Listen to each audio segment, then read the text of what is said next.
Awesome. Three, two, fun. We're in another episode of a podcast.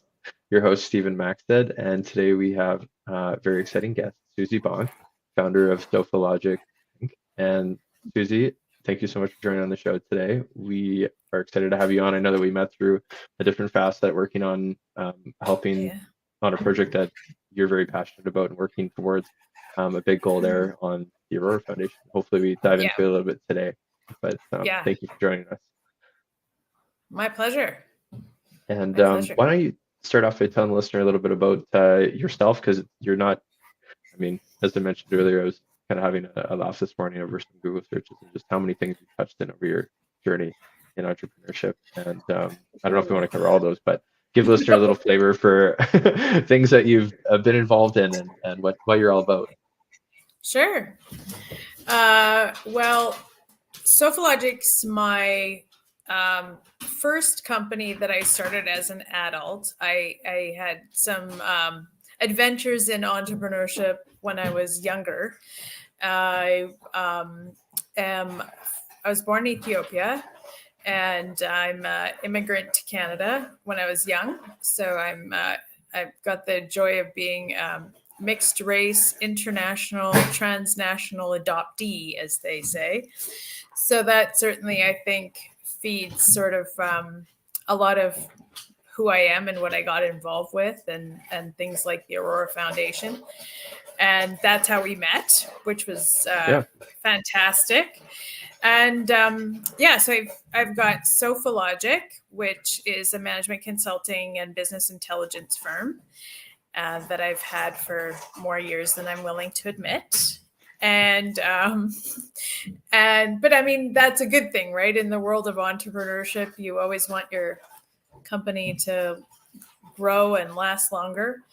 And then about Precision Weather Solutions. I've been involved in weather and water technologies for a long time.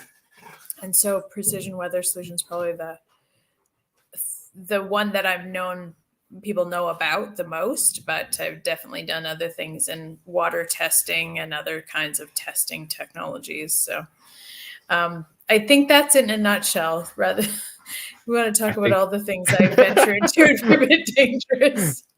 Okay, that was so cool. That was a great recap. And now you got me curious about something that I kind of wandered down a little bit on some of these episodes. But what were some early days, like projects or businesses that you were kind of starting? What did that look like? Or that I was involved with? Yeah. I ran a theater company for quite a long time and did shows across Canada for one of them. And I managed a tour, a Shakespeare tour. It's very kind cool. Of a funny thing to do. The one thing it's funny about, like, it sounds kind of artsy, I suppose. I've always loved the arts and been involved in theater a lot. That actually looked more at the business side of it than the theater and art side of it. How do you get a show booked in every city across Western Canada, for example? It sounds simple, but it's really complex. I watched this little video vignette of the Taylor Swift concert being set up, like not her, but the setup of it. And it just brought me back to those days of how, the management requirements, the logistics, the coordination, all the details that have to be taken care of. I don't miss those days. It was such hard work. It doesn't sound like it would be, but it taught me a lot, but it was just brutal in terms of, the amount of details that you have to take care of. No, well, even you thinking about that, I think I have seen a similar video to like the setup of everything comes together like that, and it's on a time lapse, and you're just like, holy crap! Yes, like, that's like a lot of stuff to go from city to city in this case, and what you're doing too. I mean, for anyone who does any business travel, you already know. I mean, I struggle with figuring out time zones, and I don't know why.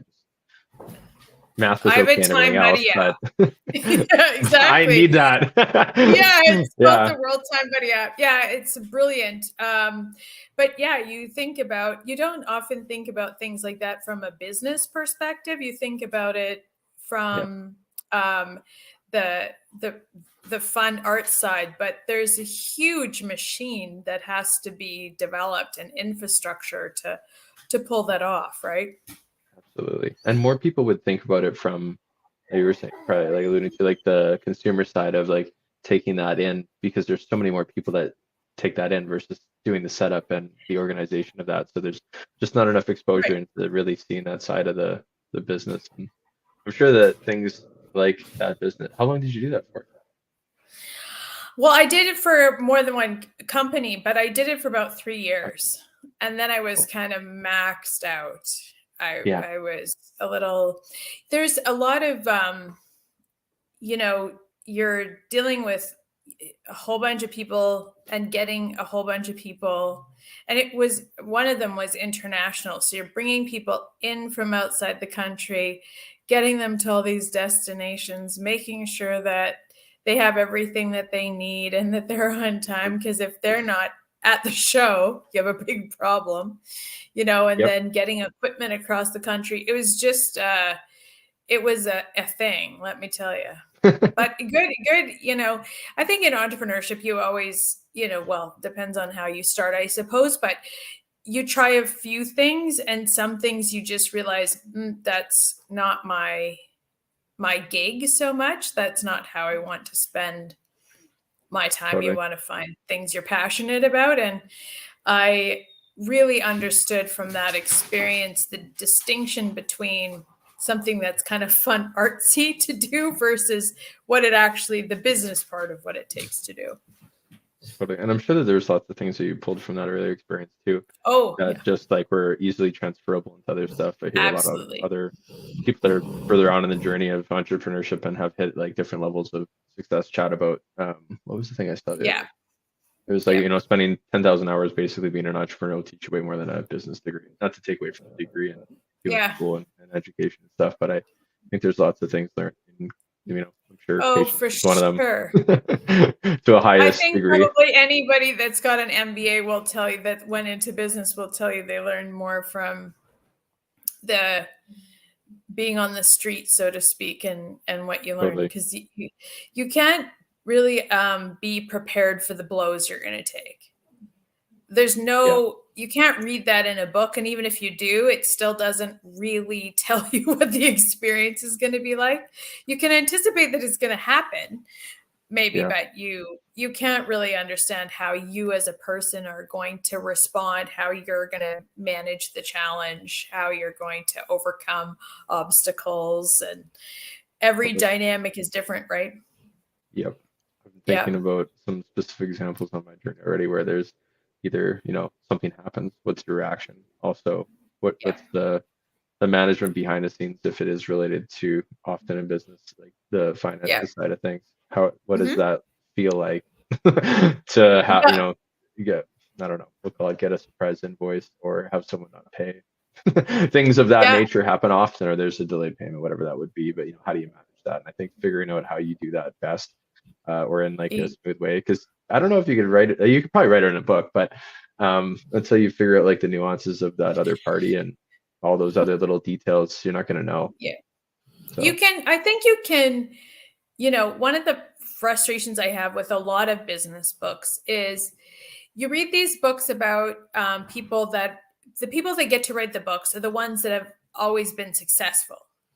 So then they tend to, I find, gloss over the hard stuff and focus on the things about their accomplishments. Well, as great as those things are, that doesn't actually teach the next person but really what it took to get to that spot. yeah, So I find there's a book by one of the founders of Netflix, and he talks a lot about all the obstacles.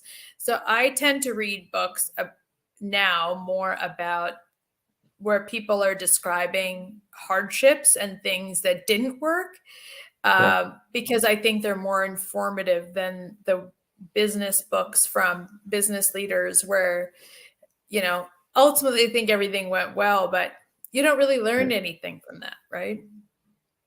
That is a really good point. I think some of the Yeah. stuff that is harder to share though too would be kind of like we'll call it the um It's not like the ugly side, like the other side of it though. It's not the, hey, we made this many sales, because that's what you see often. We spend usually a Yeah. lot of time on LinkedIn and engaging with folks and reading posts and stuff, and you often see that, but you don't see the. It's sometimes it's hard to share probably until way after the fact though too, because you don't want to share like that story as it's going on, right? It's kind of tough to do that in some cases. Well, and I think it's part of our business culture. You're supposed to act like everything's going great and it's always been positive, and we got this many sales and then we did this and now we're here and look at us, we're heroes. I Totally. think, some of that does happen. It's not that it doesn't, but that doesn't necessarily reflect what the majority's experience is. The majority of people even people who are truly successful, the things that's what you see, sort of on the outside. That's why people want to talk to them and things like that. But on the inside, I think it's really, how did they face obstacles? How did they manage? In business, if you're an entrepreneur, that's not just your 9 to 5. That's your whole life can be caught up in that Yeah. business, right? And so for other entrepreneurs, I think that you need to hear how somebody else has overcome challenges, because Yeah. sometimes I think that's why businesses fail, is just somebody hasn't got people around them or heard enough of how you can overcome challenges. I know for me, certainly, I wish that I had. Now I'm in it for so long, I don't know that I could do anything else. Um, but the it's really hard to understand, how do you overcome some of these challenges? How do you build your business back up? How do you take a death blow and then recover from that, and or anticipate a problem? Those kinds of things are the things that will um, age you quickly. And the things that ultimately, those are the things that you have to overcome to keep your business viable, right? Yeah. A lot of things can go well, obviously, but it's the things that don't go well that are usually the hardest things to deal with. Absolutely. Well, is there anything that sticks out on your journey that you can share with us about situation that was tough and The how you, hardest? yeah, hardest or yeah. There's so many. That's the problem. I let me think. I mean, yeah, there really are. I think probably litigation has been the hardest. One of the hardest is it that understanding how to protect your intellectual property, how to deal with, in litigation, even in commercial litigation, there's this other system called the court system that really becomes impactful on your business and the other, Yeah. the person on the other side or the company on the other side. And so I would say that has been, I probably understand more about protecting intellectual property now than I ever would have imagined. And people talk about having a tech company, and it's very sexy and romanticized and kind of. Yep. But if you can't defend your intellectual property, then in a tech world, you don't really have anything. I mean, you do, but this is your most important asset. Right. So it's a whole world that they don't really tell you about in business school. You find out the hard way, like we were talking about earlier. And Yep. there aren't really books about it. You can't like go find out, and there's hardly anything online about it, amazingly. So I think that's Yeah. probably been one of the biggest lessons for me, and learning how that system works. You know, what it means to hire a lawyer and become really informed, right? It's it sounds like, oh, you just hire somebody to handle it. And no, that's not quite how it works. So, you Right. got to really become savvy about it. Yeah. No, I think that's a great comment. And unfortunately, it's something that happens in business without getting too, far in the Yeah. details on it. But that's the reality of some situations. I mean, hopefully you can avoid it and there can be, um, not go to that level, but sometimes it certainly does have to go that way. And Well, and then it's like, you may want to avoid it, but if the other side doesn't want to avoid it, there's not really much choice that you have in it, right? Like, I totally. definitely would not recommend litigation being the way to solve a problem. But people, will use it as a tool, and they'll use it as a Right. tool to attack another company, and or to Yeah, just, sort of as a strategy. So you have to be prepared. absolutely.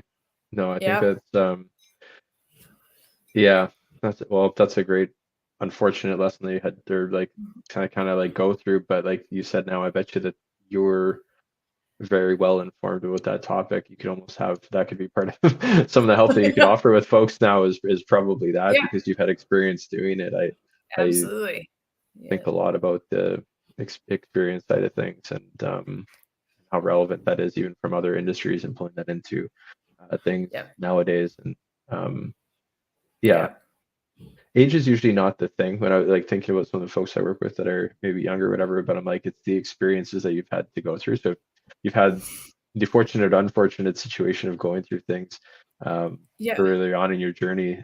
One for me I got talking about the other day, pardon me, Yeah. was the first time I got like let go through a merger. That was like a Oh, guy. It was actually a really positive thing. And I know I say that now in like hindsight, but it was crushing at the time. I was like, oh oh my yeah. gosh, I got fired. And then, what's next? Like just, I got back to work right away. I wish I would have went on a trip was my takeaway from it. So, later on down the road, but I was kind of thankful it happened early on in my career. I've met a few people and even chatting with someone recently that worked for a company for 19, 20 years.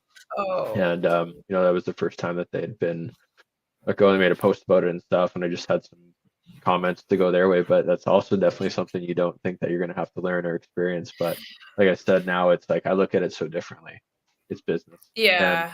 kind of having like another uh, whatever. You just have to kind of like it's hard to prepare for, especially in that case, right? You've been there for a long time and this happens Yeah. and stuff. But I'm kind I of just thankful heard for that. a story like that too. For Logic, I do a lot of M&A work, mergers and acquisitions, and so it's some of that is inevitable, or just a company has to cut, to respond to Yeah, shareholders. And I heard a story like that too, where somebody had just been cut and they'd been there built their whole life there. Their spouse was at the company. It was a big company, but you yeah, think, that can really devastate someone. yeah. Well, it becomes part of your identity. I know that it's a tough thing to separate sometimes, but an often first liner when you're chatting with someone, whether it's just an informal, meeting to someone or introduction through a friend, is what do you do for work? And for that brief period of time when you're unemployed after that gap, it's soul crushing to say, Yeah. I don't know right now, I but think I think that whole notion that um, you should separate work from home is such a misnomer. I wish people would stop.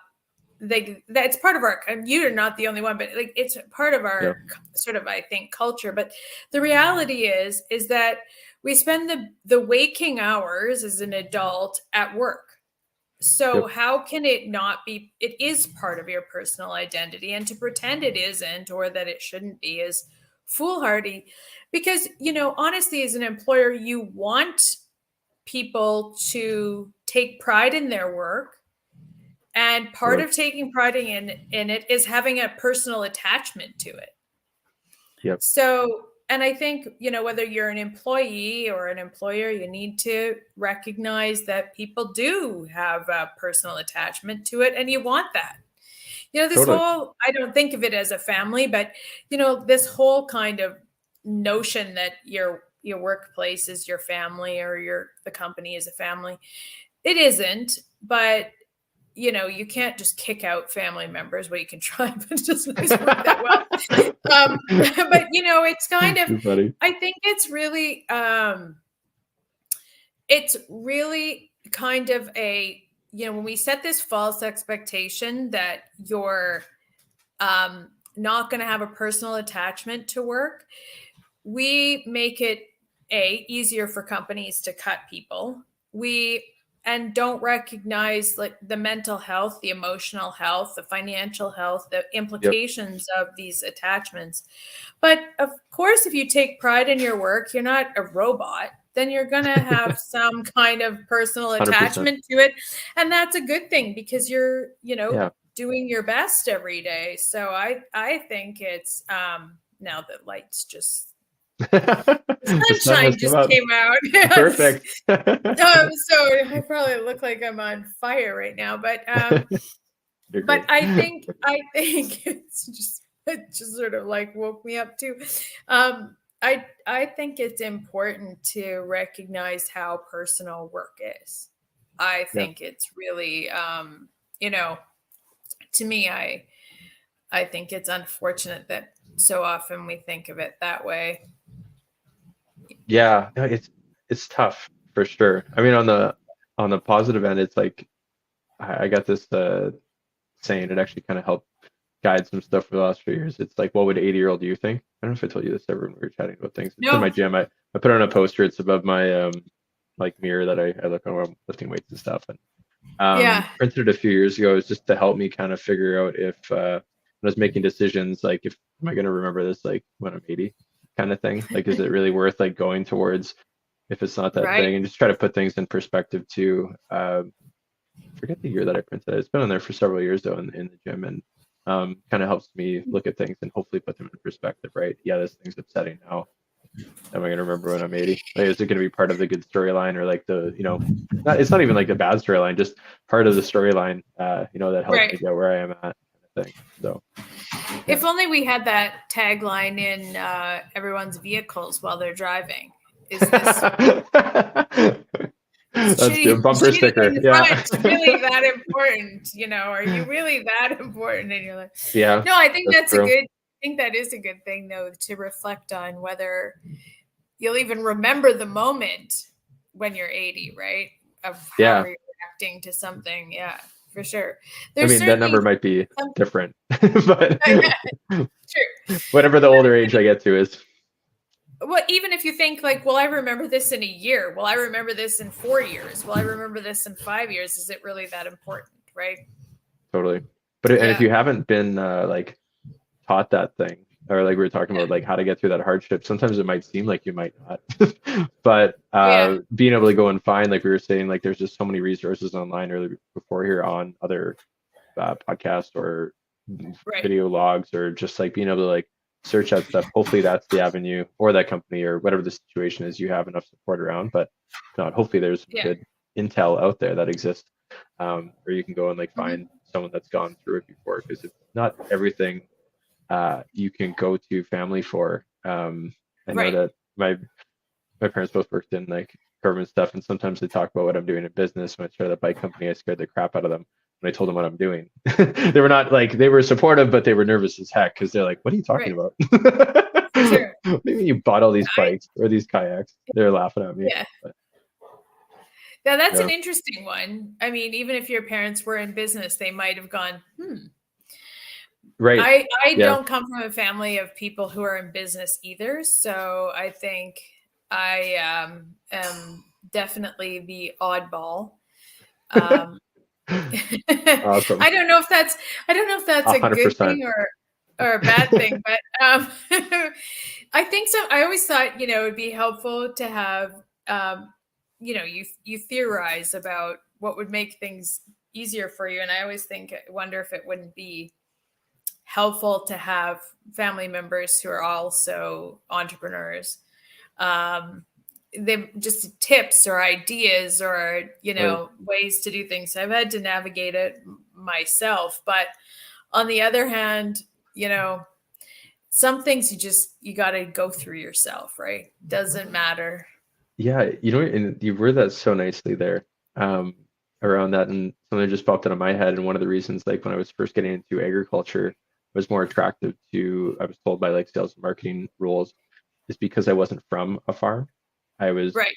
not in the pre-mindset of that's the only way that you do things. And so like that, from that end of things, it was more coachable and moldable to go and sell products and use their like language in a way. Because Right. otherwise, if you do come maybe from that background too, and this is a good kind of reflection of me think about, is like maybe it would have been more of a biased opinion about like, oh yeah, you definitely shouldn't do, you know, that kind of company, or try this kind of thing, because we saw that years ago. But timing's everything, and maybe that would be good timing Right. for that thing now. But so yeah, maybe I should just like, yeah, be really okay with that. That wasn't the background backing there, because it might have guided me differently. Yeah, I mean, that's certainly a possibility, right? Yeah. And business owners tend to be, I think if we've been at it for long enough, one of our our tendencies is to be a bit of a naysayer. Not I mean, when I was a younger entrepreneur, I used to get really frustrated with older entrepreneurs or business leaders who would just be negative about, you can't do that. And I felt that, if there was a will, there was a way. That was sort of my mentality. Yep. Now that I've been in it for as long as I have, I think I have more of a cautionary view of things, which maybe says something about experience, or maybe it just says that I'm not as naive. I don't know. I hope I'm still enthusiastic and positive, but over time, people come to you and say, I want to start this or I want to start that. And I think, oh, no, don't you dare. So it's easy I understand that perspective for sure. I think with family that isn't in business, the challenge also isn't just what the business is or what your adventure is that you want to try. The Right. challenge is having an understanding of how much time it takes, the demand it takes on your person, and how you don't actually have that much control over your time to a degree. There's this Yeah, sort of that's very true. romanticized view of entrepreneurship, I think. So you Yeah. think that you're going to have all these options, right, in terms of how you spend your day. But the truth of the matter is, if you want your business to be successful, you're pulled in 1,000 directions. You can't possibly get enough done in the day. Yeah, So, and that's hard for other people to understand, right? If it's not something that they're kind of interested in. very much so. I think something along that line too, to complement that, is like realizing early on. This is my experience anyways, like you're not like the top of the priority list for other people that you're trying to get in front of, whether it's other businesses or other stuff. You're kind of shuffled in the deck. Like Yeah, they'll for sure. set they'll get the meeting with you, but you get like 15 minutes at when it's like more convenient for them, until you become large enough with kind of like stuff, just because they already have existing things going on Right. within their business. Whether you're, service side of business, you're trying to get a product in a store, there's already a Mm-hmm. lot of things happening there, sales channels and other stuff. And then it puts it in perspective, and you're kind of like, kind of makes you, in my mind anyways, makes you feel like, okay, I'm going to sit down and take a breather here for a sec before we go and try to force this thing. Because sometimes it's the timing thing again. It might take you Yeah. 5 times to knock on that door before you get the hour of Yeah. quality time for them to understand, because there's a lot of moving parts. So yeah, that's an Oh, it's interesting hard, realization. Yeah, yeah. It's What's it's also hard to manage rejection, right? Because oh it feels like yeah, rejection, right? yeah, and sometimes it's not about the product or you. It's just like Right. it's like the priority, and it kind of, that's how I feel about even some companies that reach out to me. I try to word it differently now on my end anyways. I'm like, hey, not a thing right now. It's not that I don't want to talk to you. I just don't have time to like, I do have Yeah. intentions of chatting with this. Like it could be a good thing for us, but put it on the dock for like 3 months later, and I'll know if that's even a thing that we'd be interested in. Yeah. I don't know. I forget what someone messaged me about the other day, and I was trying to keep it positive for them. I don't want to like be like no, and then they never reach out again, because I think it was a cool idea, but I'm like, I don't know how this. It's not a fit right now. I can tell you that much. I know, but yeah, it's Yeah, you get inundated, right? And you yeah, don't think of yourself being one of the inundators when you're on the outbound version. Yeah. You only think about it when people are coming at you, right? And so sometimes it's good to remember that for them, you're one of those people, Totally. and so you can be a little more sensitive when you're letting somebody down because you've had the experience yourself. Yeah. Yeah, it's Hopefully, hard. anyways, Yeah, right? Like try, keep it positive. It's not like slamming the door. Hopefully, you do reply and don't leave it on red. But there's only so many things that you can do too. I've certainly had to learn to also just accept, it's easy to deliver a no. It's hard to accept it, right? So Yeah. I try to this sounds so bizarre. I mean, I can't even believe I'm going to say this out loud, but I remember seeing this like clip of an Oprah episode on online dating. Okay. And this woman was on Oprah and she's talking about dating and how she loves online dating. And this was kind of like, it was some old clip from, I think, when online dating was becoming a thing. And she said, I've really learned that when somebody doesn't want to date me, that I shouldn't take it personally. And I remember thinking to myself, oh, that sounds like, kind of hogwash, because how do you not take that personally? She said, no, she's associated it with like, she doesn't like pineapple. She hates pineapple. Doesn't know why, has no real reason for why she doesn't like pineapple, but she associates it with dating that, sometimes people just don't like pineapple, just like she doesn't like pineapple. And so she could accept rejection because she just thought it was like, it's not a fit, maybe you're allergic to it, maybe. And I often think about this clip when I'm being rejected for some reason, so funny. whether it's in business. And I think, yeah, it's just I'm pineapple and they don't do pineapple. And I try to think of it in a way where you would never think it personal that somebody doesn't like pineapple, or broccoli is probably a better one than pineapple. But she said pineapple, it's stuck in my head. So all these years I've tried to think about, when I get turned down, pineapple's just not for them. It's really cool that something like that sticks to you though, and is like that's like the thing. Kind of funny. It's for like dating the pineapples the shout out, right?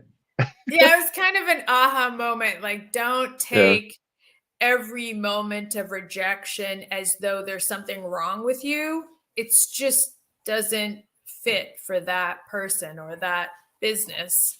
It's just for whatever reason they have it. They're allergic to it. They don't like whatever the reason is, but then it doesn't seem as bad, or really positive outlook for it.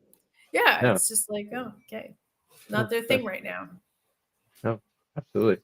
That's you could treat a pineapple for like curry or broccoli or something else, but she said pineapple, and that just stuck with me. Well, when you think about, the obvious thing that sticks out to me is like people have a pretty strong opinion on pineapple on pizza. So I can see where she's making sense on that one, right? Like you want to bring up controversy in a room. Who likes Hawaiian pizza, right? It's like pretty split. Usually, anyways. Used to be. Yeah. Anyways, but now talking about things that are happening more currently.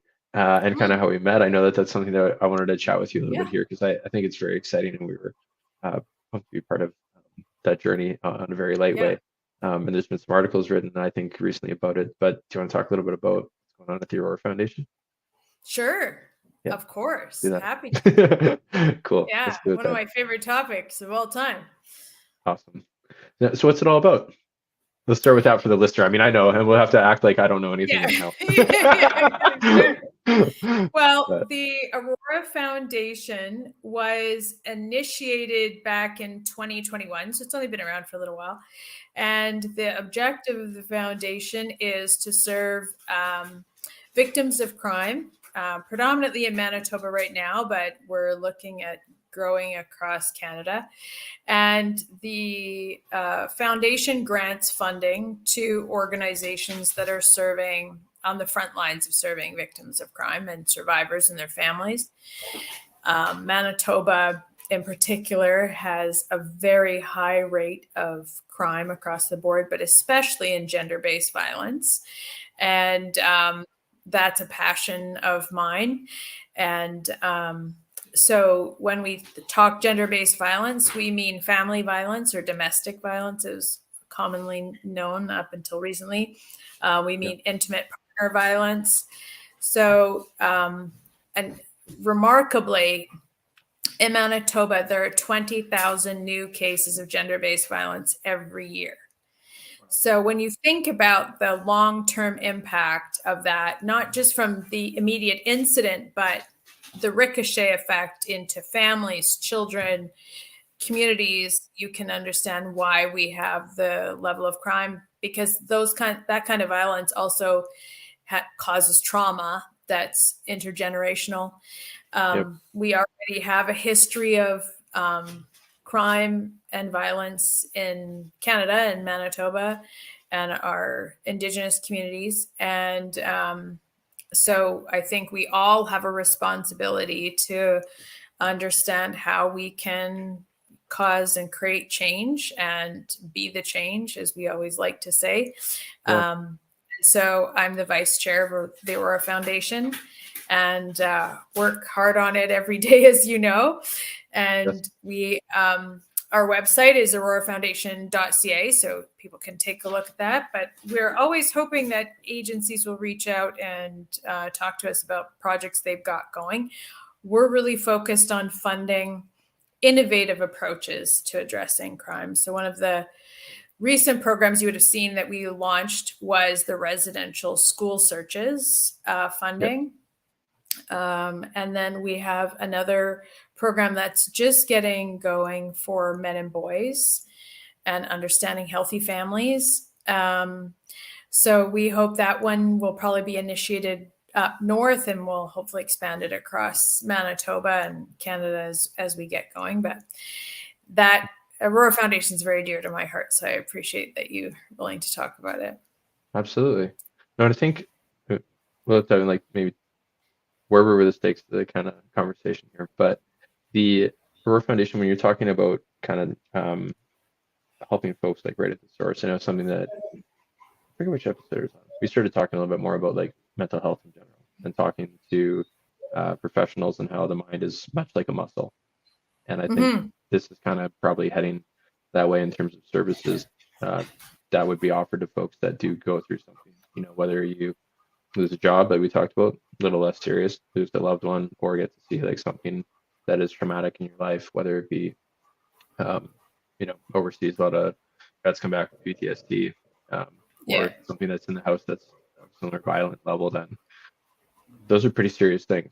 Some of them often absolutely get put under the rug. So yeah, that's a really cool thing that you guys are helping support. But what does that look like for the person?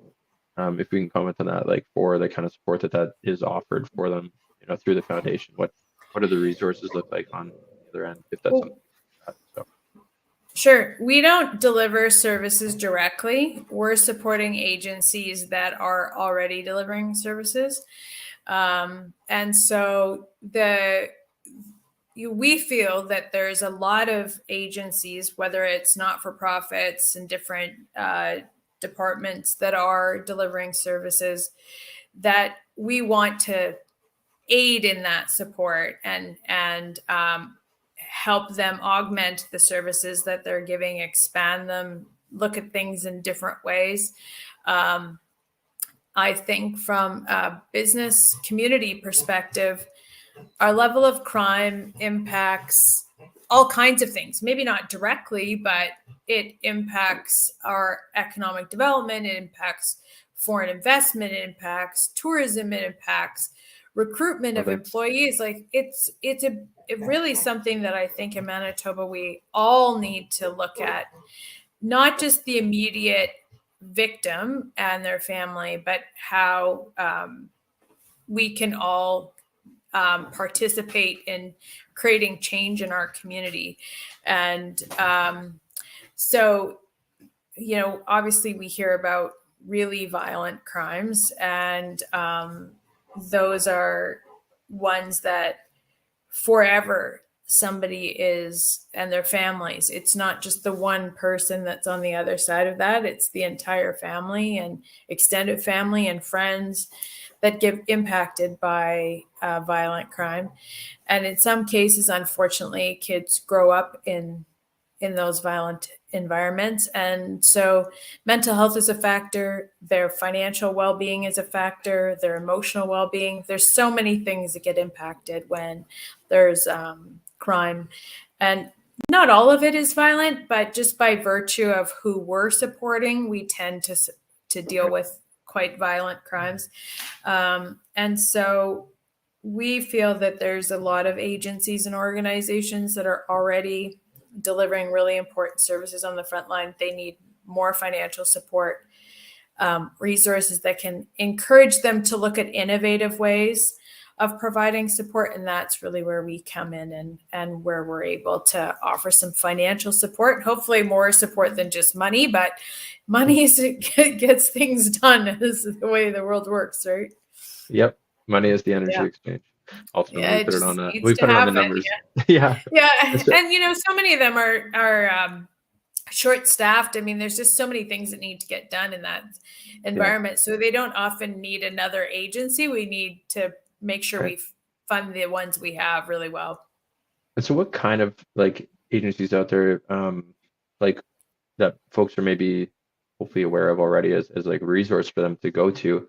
But what kind of places like what would those look like, or what are they kind of like called today? Are they the government agencies or private agencies that are helping We're really looking at communities? Yeah, sure. We're looking at more not-for-profit organizations that are independent of government. So, the Paw Family Resource Center in the Paw is one that we're really keen to be working with. There's ones all across Manitoba.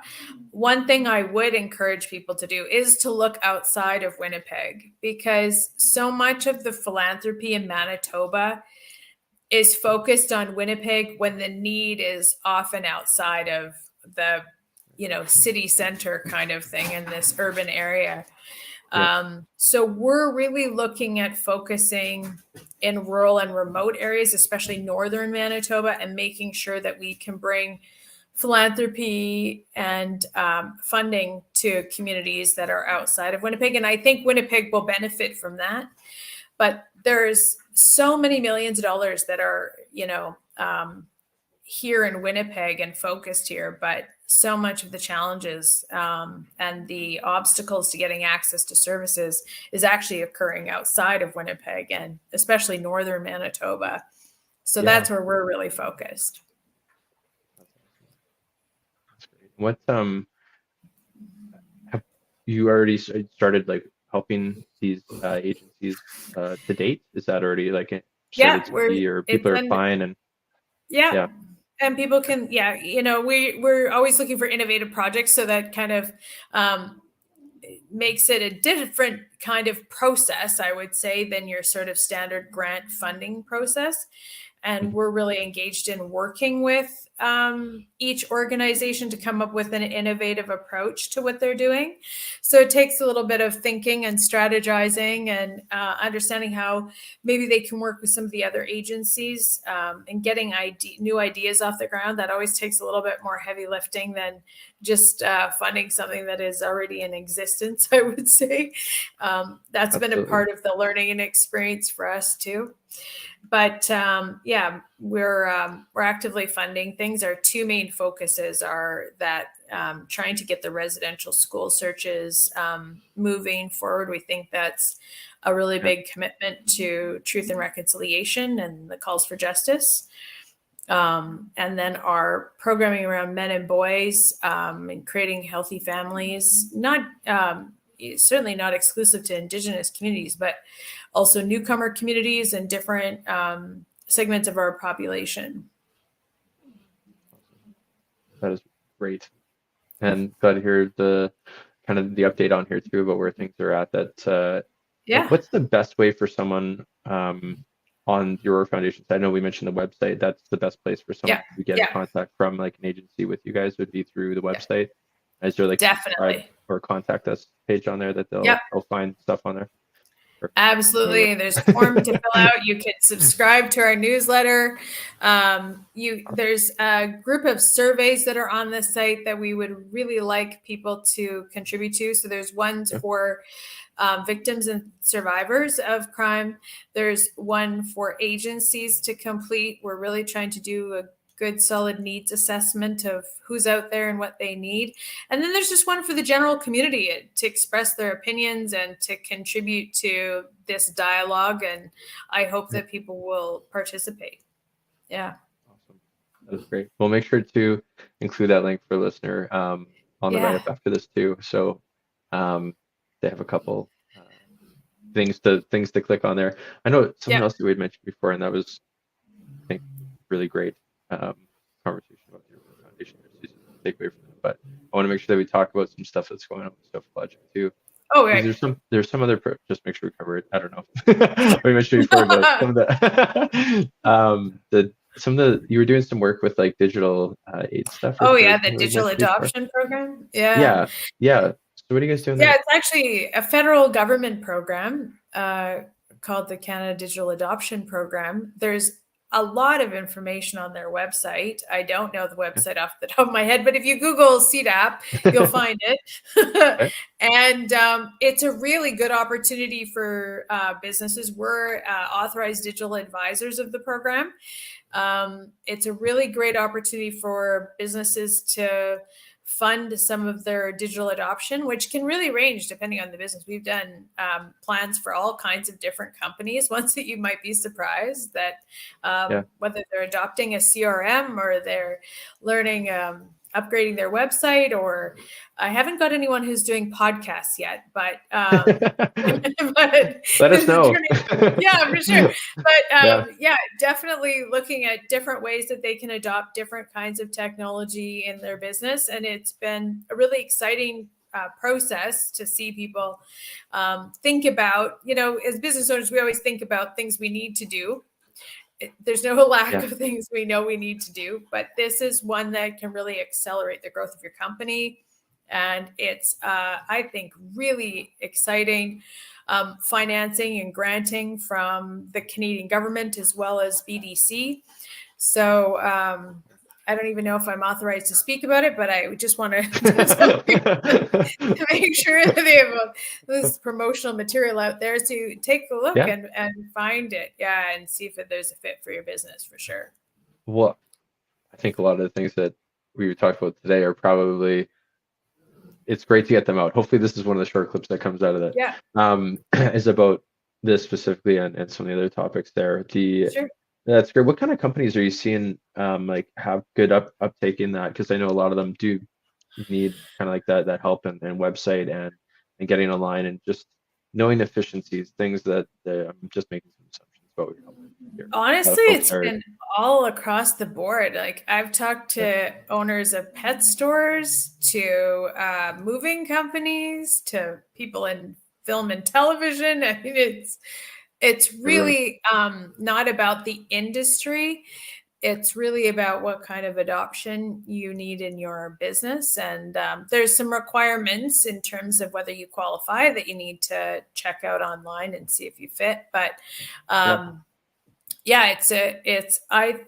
think it's a great program because you, in business, you often think, oh, I need to upgrade my site, or I need to do this, or I need to do that. And then it kind of, if it's not yelling loud at you, you tend to put it off. But this is a great way to finance some of those projects that people need to think about, wake up at 2 a.m. and think about doing. This is a good way to finance the things that are floating around the head. Yeah. How are we going to do that? Life of an entrepreneur, right? Yeah. And so I think it's a great program. I think it's one of the best ones I've ever seen over the years. It's not hard to apply, which is one of the hurdles for being a business owner, is how much time do I have, or a business leader, so I think they've done a fantastic job of making it something that you can apply quickly for and not have a very painful process in getting, finding out if you qualify. So I would encourage people to check it out for sure. That's awesome. That is Great. That's it seems like it, and it's probably like I don't know for sure, like you said, different industries and stuff like that. But Yeah. people get so busy working on the operations of the business and they forget, like you said, like some of these updates, and then it's like, oh crap, how do we do that? So hopefully this is Yeah. good timing for someone to hear this and get in touch with Yeah, I hope you so. Yeah. and the Seed app Yeah, too. just check it out. Yeah, for sure. I think it is like that, right? Like you just when you're running a business or you're in leadership, you're just kind of going, and whatever is loud, you respond to. And this is one of those things that can get easily overlooked until it's suddenly a bigger issue. So Awesome. Great. Good on your end. yeah, good. Asking kind of Good informal on here. fun. I think this has Yeah. been awesome. What's the best way for folks to get a hold of you, Susie, or if there's anything else that you want to mention on here? But I'm pretty active on LinkedIn. okay. So if you want to connect with me, that's probably the best way to touch base. And I'm on there. I see your posts fairly frequently. I know you Yeah. notice mine, but yeah, that's Absolutely. probably one of the best ways for sure. Okay. Well, we'll make sure to include like LinkedIn and the couple Mhm. website links on our own website, and Thank you. hopefully listener can check those out as well. And it's an easy pathway for all the work that you're doing. And I mean, I overall, appreciate it it. just seems like And the yeah. Aurora Foundation's on there too, on Yes. LinkedIn. So you can connect that way too. Oh, great. Okay, we'll Yeah. I'll note that. I'll make sure we have both pages on there on the website, so those words are in there. This is great, Susie. Thank you Thank very you. much for joining us today. Thank you. This is fun. It was fun. Yeah, it was great to see you again on screen, and I'm excited for this episode to go out. So we'll talk to you more soon. You got it. Thank you. Take care.